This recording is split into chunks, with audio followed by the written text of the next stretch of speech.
Hello అండి, ఈరోజు నేను మీకోసం పొనగంటి ఆకు తాలింపు ఎలా చేసుకోవాలో చూపిస్తాను. దానికోసం నేను స్టవ్ ఆన్ చేసుకుని ప్యాన్ పెట్టుకుని ఒక 2 టేబుల్ స్పూన్ ఆయిల్ యాడ్ చేసుకుని వేయడమనిద్దాము.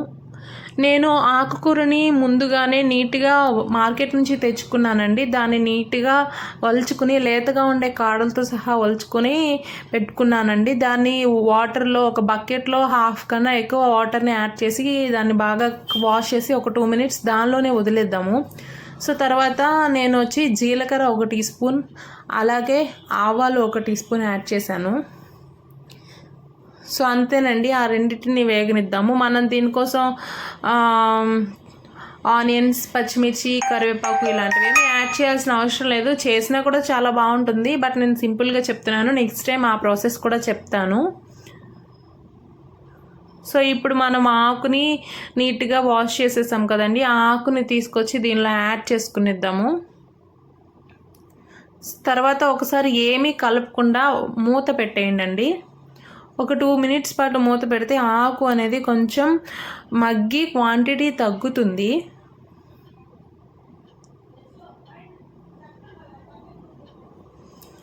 ఒక 2 మినిట్స్ తర్వాత మళ్ళీ చెక్ చేసుకుందాము. చూసారు కదా, ఆకు అనేది కొంచెం మగ్గి కిందకు వెళ్ళింది. సో ఇప్పుడు మనము కలుపుకుందాము. ఫస్ట్ ఆకు వేసిన తర్వాత మనం కలపలేదు కదండి. ఇప్పుడు ఆయిల్ అనేది ఆకుకి పట్టేలాగా కలుపుకుందాము.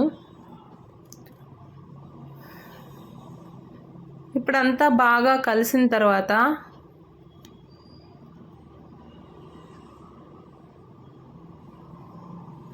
మళ్ళీ ఒకసారి మూత పెట్టి మగ్గనిద్దాము అండి. సో ఆకులో వచ్చేసి మనం ఉప్పు అలాగే పసుపు యాడ్ చేసుకుందాము. ఉప్పు అనేది నేను రాక్ సాల్ట్ యూజ్ చేశానండి. మీరు నార్మల్ సాల్ట్ యూజ్ చేసుకోండి, ఎందుకంటే కరగదు అనే డౌట్ ఉంటుంది కదా. సో నాకైతే స్టార్టింగ్ స్టేజ్లో యాడ్ చేసేసాను కాబట్టి కరిగిపోతుంది అని వేసాను, కరిగిపోయిందండి. సో అలాగే పసుపు యాడ్ చేసుకున్నాను. ఆ రెండింటిని బాగా మిక్స్ చేద్దాము.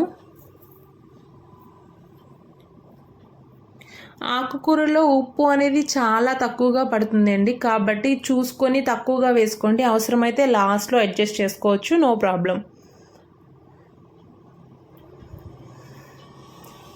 సో ఇప్పుడు అంతా బాగా కలుపుకునేసి మనం ప్లేట్ని ప్లేస్ చేద్దామండి. మనం వాటర్ ఏమీ యాడ్ చేయలేదు, మీరు చూసుంటే మనం యాడ్ చేసిన ఆయిల్ అండ్ ఇప్పుడు ఉప్పు పసుపు వేసాం కదండి, మొత్తం ఆ వాటర్ అండ్ ఆయిల్తోనే ఆకుకూర మనకి మెత్తగా ఉడికిపోతుంది. సో ఇప్పుడు ఒకసారి చూద్దాము. ఇప్పుడు మీరు చూసినట్లయితే ఆకు కంప్లీట్గా ఉడికిపోయిందండి.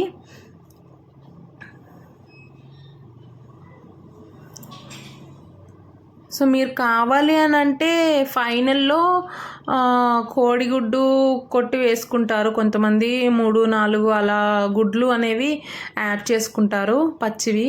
లేదు అని అనుకుంటే శనగపప్పులు ఉంటాయి కదండి, శనక్కాయ గుళ్ళు.